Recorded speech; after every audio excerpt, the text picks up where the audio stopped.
Hello, my name is Mrs. Crystal Hernandez. I am the language arts teacher for 10th grade language arts basic and essentials. My contact information is located right here, which is my web page. My web page is found on Google Classroom, and it was emailed to you on the beginning of the school year. So again, my contact information is right here, and the best way to contact me is through email. The best way also is to contact me through the Remind app. And my office hours are Tuesday, Wednesday, and Thursday from 2 to 2:45. I'm available through email and through Zoom. The Zoom code is on Google Classroom, which I'll show you all in a minute. If those times don't work for you, just email me and I will for sure set up a time where we can definitely meet. My syllabus is also located on the very front page of my website. And so here are my expectations. They are simple. Do the work, let me teach, let others learn, be good humans, and stay connected. In this time of digital learning, it's going to be so important to stay connected. The attendance. If you attend Zoom, you are marked as present, and we have Zoom sessions every class period unless otherwise noted. So again, if you attend a Zoom meeting, you are marked as present. I know sometimes that attending the Zoom meeting is not possible, and so to account for that, on my Google Classroom, there is a topic entitled Miss Zoom Meetings, complete this attendance warm-up. So have your student complete the attendance warm-up for that day, and they will be counted as present. The class procedures. I have a full week agenda posted on this website under daily agenda, so I'll show you guys that. All assignments will be submitted on Google Classroom, and those assignments are due on Fridays. So I don't have a daily due date. I just have a weekly due date. And so that gives the students 1 week to complete their assignments, and so they are due on Friday. The expectations for Zoom are similar to what other teachers have posted. We will work through our assignments together because I do understand that students need that support from their teacher, and so I'm willing to give that. And just the same respect that we would offer in school, we expect that in our Zoom meetings. My grading scale is on a 4-point grading scale focused on the ELA Common Core standards. Now that 4-point grading scale will be broken down into percentages, and that gives them their letter grade. So an A is an 89.6 or higher, a B is a 79.6 or higher, a C is a 69.6% or higher, and a D is a 59.6% or higher. Everything under that is going to be an F.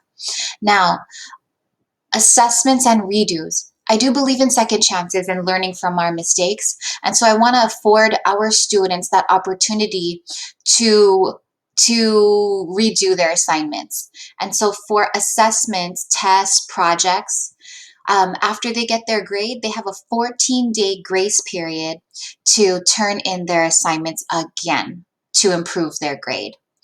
Late work. I know this comes up a lot, especially in distance learning. So you can turn in late work up until the unit is over. So as long as we are working on your unit, you will be able to turn in those assignments.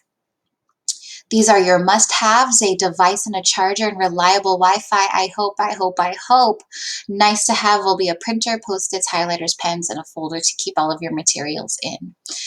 We will be watching clips of different fiction and nonfiction pieces, and those are related to our thematic topics and our standards. And all of the ratings are going to be from G to PG-13. I'm going to click on the Daily Agenda tab right here,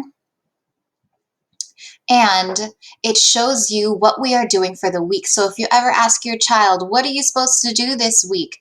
You will just have to go to the Daily Agenda tab, and it lists everything we are doing for that week. So we are currently in week 4. Here is everything we are doing for week 4. Here's what we did for week 3, week 2, and week 1. Okay? Class information. The class information tab is all of the information that's been at ERHS since 2008. And it was actually my very first teaching job, and I don't plan on leaving. And I'm a proud mother of 3 boys, Mark Andre, Xavier, and Zeke. And I am happily married to an English teacher as well who happens to work at ERHS. And this kind of explains my teaching journey. I started it in 2005, and I didn't know I wanted to be an English teacher until my jobs right after I graduated. And so that's where I found my passion to teach. And then the last tab I'd like to show you on my website is the unit plans.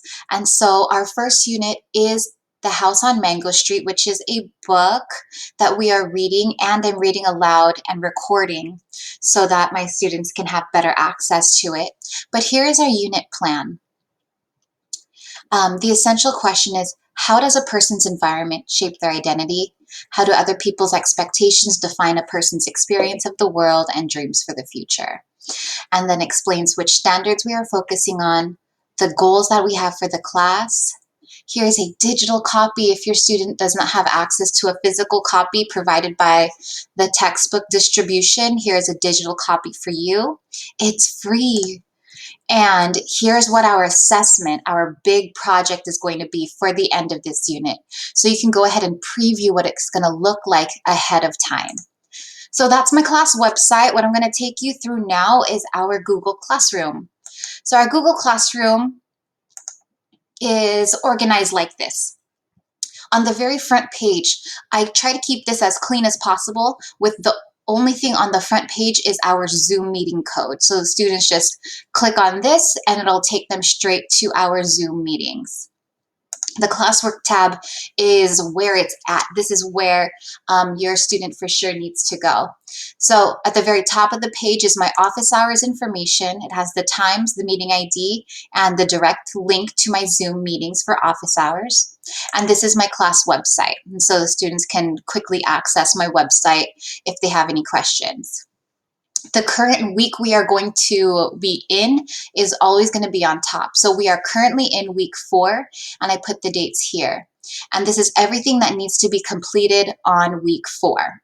And so we only have one Google Slides and one transition planning material. And so these 2 things are what's expected to be completed by Friday of the week. I mentioned if the student was not able to make it to Zoom, they have to do a warm-up to be counted as present. Here are the warm-ups listed, all right here. And so again, if your child missed it, just click on the day they missed and click on it, open it up, and complete the activity, and that will count as them being present. And then from here on out, it's week 3, week 2, and week 1. So the most recent materials will be at the top, and then the attendance warm-ups. And so again, what they just need to focus on is making sure that they have completed everything within that week by Friday. If you have any questions about what I just reviewed, please reach out to me. I am more than willing to work with your child, because I do understand that this distance learning, everything is technology, is really challenging for a lot of our students. And so I want to work with your child to make sure that they learn, because this is not about learning how to navigate Google Classroom and Google Slides and all of that. This is really about them learning the basics for language, which is reading, writing, speaking, and listening. I hope this was helpful. And then again, reach out to me. If not, my contact information is on the very front page of my website. Thank you so much.